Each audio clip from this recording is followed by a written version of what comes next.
students, today we are going to see economics, lesson number 2, indicators of growth and development. Students, you have understood what the indicators means how the country is developed or how much the country have done the growth. How to measure this growth and development is known as the indicator.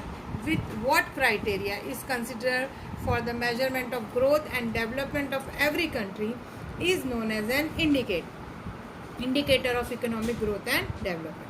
Now see students, here the most important objective of the various countries of the world after the Second World War has been to attain the economic development. Clear? So their main target of all the country was to achieve an economic development, and the term economic growth and the economic development have become popular after the Second World War. That was after 1939 and 44. So these two terms, economic growth and economic development, have become a popular. Means for all the country, now these two were the targets for them. Now see here, since the developing countries attempt to solve the problems like unemployment, poverty, hunger, deaths, inequalities of income and wealth distribution, etc. So this was the target, or this was the problem to be solved by the developing countries, because they were facing, the developing countries are facing such type of problems like unemployment, poverty, hunger, inequalities of income, wealth distribution. So they are trying to solve this to move towards the development. They are trying to solve these problems to move towards the development. Now it can be said that the awareness level of developing countries towards the attainment of development increased. Clear? Their awareness increased means now they are, after independence or after the World War, they are trying to develop. Now every country is trying to develop, and that is why they were known as a developing country, because they are not already developed. They are still developing. So they started to attempting to reduce the gap in the per capita income level with the developed countries, because see now students, actually the countries are divided into different criteria. You can say like developed countries are there. So this is the one group, developed countries. Second group you can say developing countries, and third group you can say underdeveloped countries. Clear? So India comes under an developing countries, and Norway, America, they are known as a developed country. Why? Because they are already developed. Clear? And we are trying to develop. Still we are facing some economics problem. We are trying to solve that economic problems to get in the group of developed countries.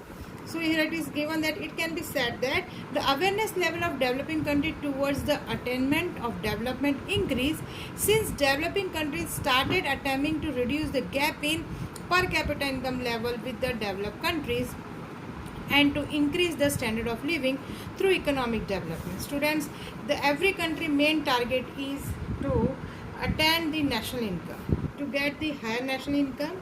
Hence, the per capita income will also increase. So now developing country are trying to come with the come in the comparison of the developed countries, and how they can do the comparison with the national income and per capita income. Clear? So we are trying to, developing countries are trying to solve the problems so that they can increase their standard of living. It should be remembered that the need for improving the level of economic development is not for the developing countries alone, but also for the developed countries. Students, as we told that they are already developed countries like America, Norway. So now there is no need for them to develop. No, it is not so. They are attaining their objectives differently. Means their reasons are different to attain. Like the reasons for developing countries is, the aim of developing countries is to improve the standard of living of the people by reducing poverty and unemployment. Now while the developed countries aim of management, like here you can see the developed countries aim at maintaining the prevailing higher standard of living. So students, you know, developed countries have already achieved the target of high standard of living. Their national income is already high, their per capita income is already high, their standard of living is already high. So now the developed countries are trying to maintain this their standard of living. their national income, whereas developing countries are trying to reach towards this developed countries. So they are trying to reduce the poverty. Developing countries are trying to increase the standard of living of the people. And how the standard of living of the people will increase? When unemployment is reduced, and hence poverty will reduce. If unemployment will reduce, then poverty will reduce. अगर गरीबी ख़त्म होगी, अगर नौकरियां मिलेगी लोगों को, तो गरीबी ख़त्म होगी, और गरीबी ख़त्म होगी स्टूडेंट्स, तो क्या होगा? Their standard of living will be increased. So developing countries aims are different, their targets are different, their reasons for development are different, whereas developed countries are also working. They are also trying to move up now. To how? By maintaining their prevailing standard of living. If we think this way, maintaining economic growth is the aim of developed countries. So what introduction we have studied from this, we can say that to maintaining economic growth, how the economic growth is maintained? By maintaining their national income, per capita income, and the standard of living. So by maintaining them is the aim of developed countries, whereas attaining speedy economic development is the prime requirement of developing countries. Students, see now both are working, both are trying to maintain their economic growth, okay, or both are working or maintaining they have a different reason. Like developed countries is maintaining their economic growth, their aim is to maintain the economic growth, whereas the developing countries are attending a speedy economic development. Clear? So these are the two difference. So from this above explanation we can say that economic growth is for the developed country, students. Economic growth is for the developed country. It means economic growth means increase in national income, increase in per capita income, hence standard of living. But for what reasons this has been increased? How the national income has increased? So that includes economic development, students. National income बढ़ा, लेकिन उसके पीछे reasons क्या थे? आपने गरीबी ख़त्म की, आपने लोगों को नौकरी दी, ठीक है, ऐसे बहुत सारे रीजंस है, आपने इनकम इनइक्वालिटीज दूर करी. That is what in development is. How the national income increase is what is a development. The reasons of increasing a national income is then development, which is the work of developing countries. Dear students, so now we have to be very much clear the difference between economic growth and the economic development are two different concepts. Here they have given in the past the word growth and development were used interchangeably, but few economics have always considered economic growth and economic development as a difference. Student, if in the general sense we will see, you will find that economic growth and economic development is same. But actually seen this both are different. Economic growth is considered for the developed countries because they includes only a national income, increase in national income, per capita income, and economic development includes everything, overall development, welfare development of the people, social and welfare, everything is included in the development. Students, when economic development increase, ultimately the economic growth will also increase. So we are going to learn these two terms in the detail, students.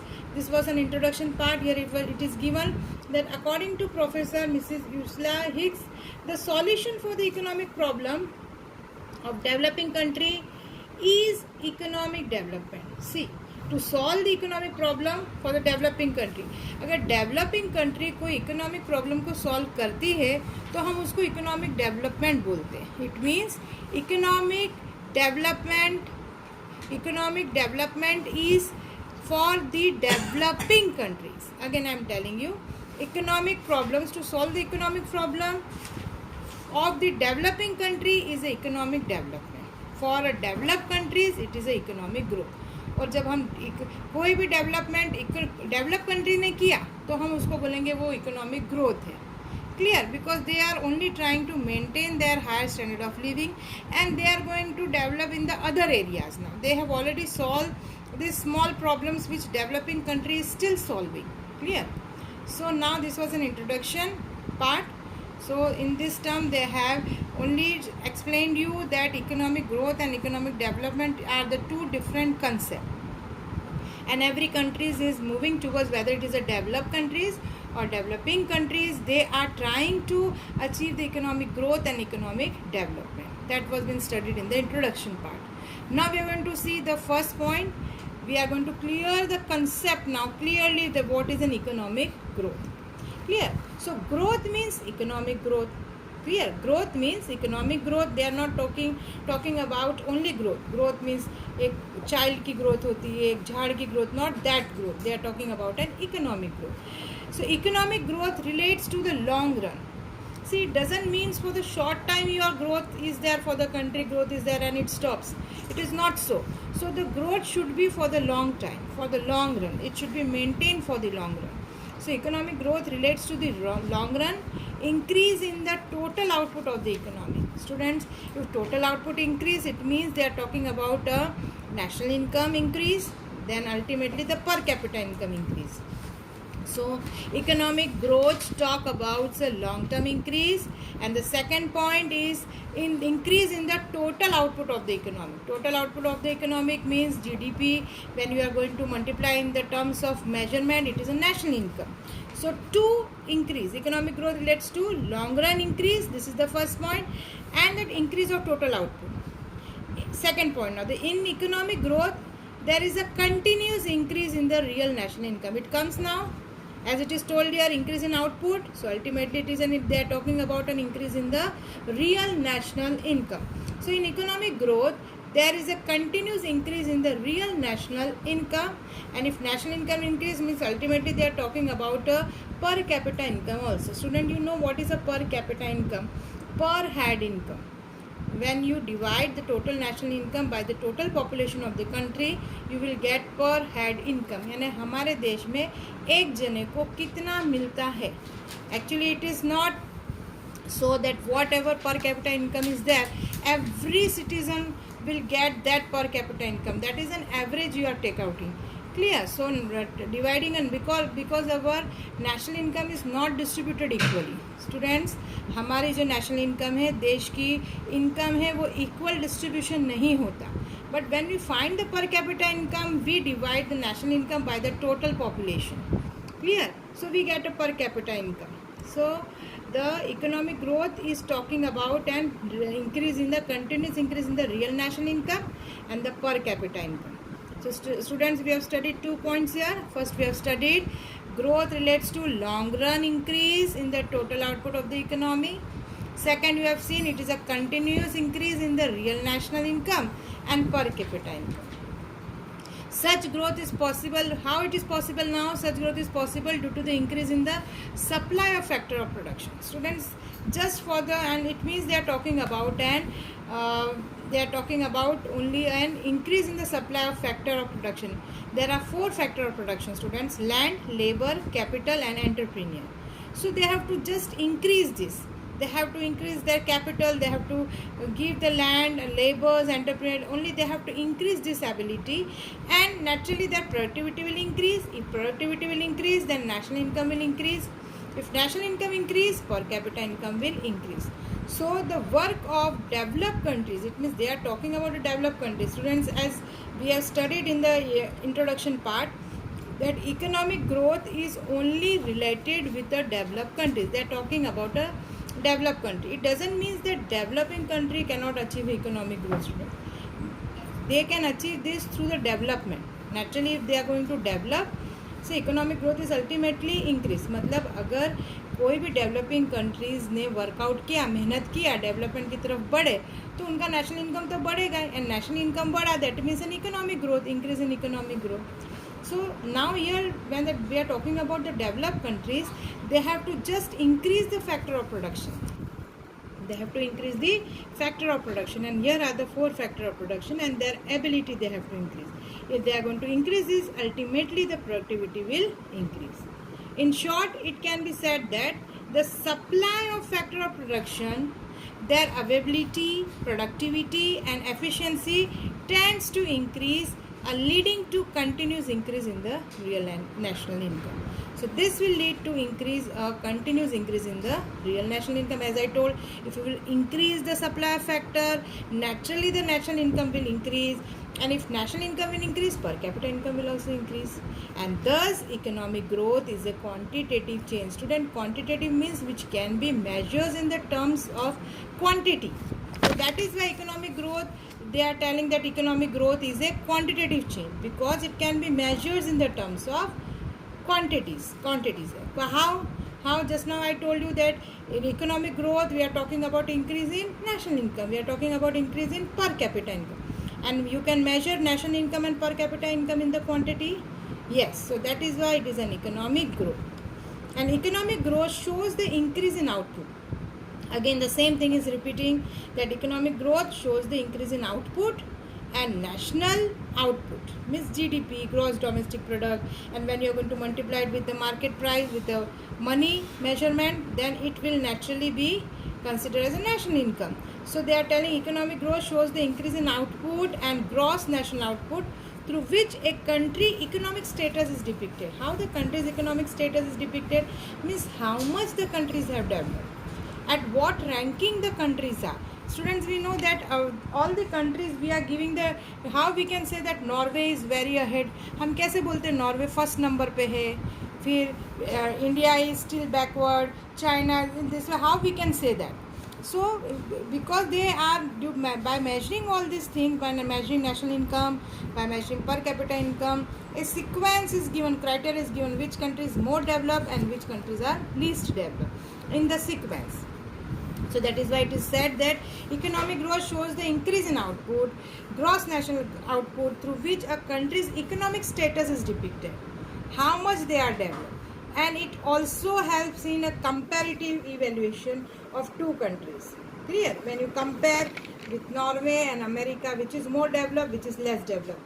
When we are comparing, clear? So we say that by Norway is more developed compared with America, or when we talk about India is more developed or America is more developed, we will say America is more developed. So when you compare the two countries, so how you compare? So you compare with the help of national income, per capita income, and that is what an economic growth is. Clear? So what points we have seen in the economic growth, students? First we have seen the main point here is an increase in national income, and how that national income increase, long run increase in national income. Clear? Second thing, they have told that how the national income increase, by increasing the factor of production. What they have explained, increase in national income is considered as an economic growth. Second thing they are talking here about, that how the national income increase, by increasing the factor of production. Afterwards, you know what are the four factor of production: land, capital, labor and entrepreneur. Afterwards they are saying that it is a quantitative approach. So economic growth is a quantitative approach. Fourth point to keep in mind here is it is for the developed countries. So, and you can do the comparison of two countries with the help of economic growth. So this is what is explained in the economic growth. Clear, student? So this is an important answer also, the meaning of economic growth, its limitation, its definition. And after clearing the concept of economic growth and economic development, students, you have to write the difference between also economic growth and economic development, which is the most likely question to be asked in the exam. So you just be thoroughly here. So some of the economics have given the definition of economic growth. They have given here that the economic growth refers to the growth rate of national income. See, I told you about that is same, that economic refers to the growth rate of national income or rise in the total quantum of goods and services. So this is a definition given by Professor Hansen, and the second is Simon. I have given that a long-term increase in the capacity of the country to supply a diverse economic to its people is known as an economic growth. Students, you can write any one of the definition if you want. Clear? So you can explain the meaning, one definition, and now we are going to see the limitation of this concept. Limitation of economic growth. So this answer can ask separately also. To explain limitation of the concept of economic growth. First, economic growth takes into consider only quantitative change. Students, they are not taking into in the consideration qualitative change. Only they are including quantitative change. So they are not including a qualitative change, means they are not talking about the welfare of the people, students. So here is the first limitation, that economic growth takes into consideration only the quantitative change. Second was, in economic growth there is a rise in national income, as we have seen. Economic growth explains you the rise in national income and per capita income, but the institutional and psychological factor remains as before. Means it may be that their national income rises, their per capita income rises, but there is no change in the institutional and psychological factors. So it may be so. So why? How the development is only increasing in national income and per capita income is known as a national development, or known as an economic growth, but economic growth counts only increase in national income and per capita income, which is not right to depict the country's evaluation of country's status, which is not perfectly correct to measure the economic status of the countries. Only on the basis of national income and per capita income we will say which country is ahead and which country is, it is not right. We have to see the social welfare of the people. Overall development is necessary to be seen. Clear? So that is why the second limitation is there, that they are only considering a national income and per capita income. Clear? Now the third is, the concept of economic growth is a narrow concept. Again the same thing, that they are including only a two concept, increasing national income and per capita income. So it is a narrow concept. It is not a wide concept. Clear? So that is why this is a third limitation. The concept of economic growth is a narrow and depict only the rise in rate and extent of output. But only two things they count: rise in rate means national income, and output. So which is not correct. So that is why it is a narrow concept. Overall development is not being considered in this concept. Last limitation is, the concept of economic growth is not much used in understanding the welfare of the people. See student, this comes, so they are not taking into consideration the welfare of the people. So in short, you are going to see it is only a quantitative change. This is the limitation. Second was, they include only national income and per capita income. No institutional psychological change they are seeing. This is a narrow concept. And last is, then they are not considering the welfare of the people. So these are the four limitations of economic growth. So students, we have seen introduction part. We have seen the meaning of economic growth, definition and its limitation. So next topic will be economic growth. So in the next video we are going to see the meaning of economic development. Afterwards I will write the questions, so you have to write the answers for that questions. I will click and send you the questions.